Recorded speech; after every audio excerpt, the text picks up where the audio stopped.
The war in Iran has disrupted global oil supplies and gas prices have surged. KCRA 3 money expert Kelly Brothers joining us now to make sense of it all. Kelly, good morning. So as the conflict in the Middle East, of course, continues, what does it mean for consumers, especially as we head into the busy summer travel season?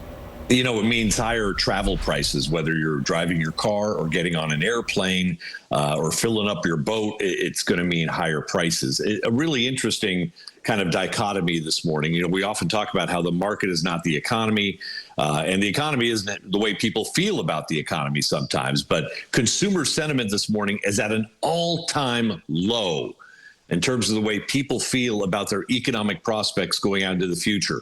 I'm sure oil prices play into this in a huge way, especially in California, where the cost of living can feel obscene at times when gas is at $6 or $7 a gallon. You also have, I think, a latent fear of AI. Will AI take my job? And how does that impact the way you spend today if you're not sure if your job's going to be impacted by AI in the future? But at the same time, you have consumer sentiment at an all-time low. You have the S&P 500 hitting another all-time high, on track for its sixth consecutive up week. So, and maybe that's just the way AI cuts both ways. It will be good for companies' bottom lines as they incorporate it, and it will cause disruption in the labor market as well. So, Kelly, a new jobs report was released and employers added more jobs than expected. So what does that mean for the economy?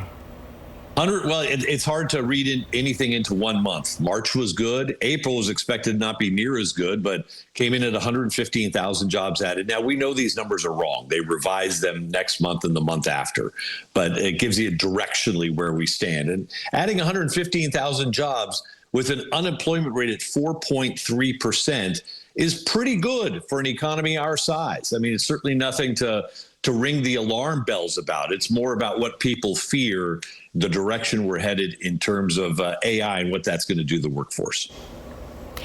So, Kelly, In-N-Out expanding to several different states, as we've reported. Explain why you think they've chosen to go for this slow growth expansion plan. Yeah, I think they're just being cautious, and that's good.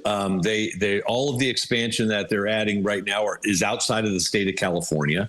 And of course, California was In-N-Out for a long time. And people actually would talk about when they landed at a California airport finding the closest In-N-Out. But now, you know, it's been well known that one of the principal owners moved to Tennessee, set up a second headquarters in Tennessee. The company has affirmed they're not leaving California. They are closing down their Irvine office. That'll happen in 2030, moving to Baldwin Park, also in Southern California.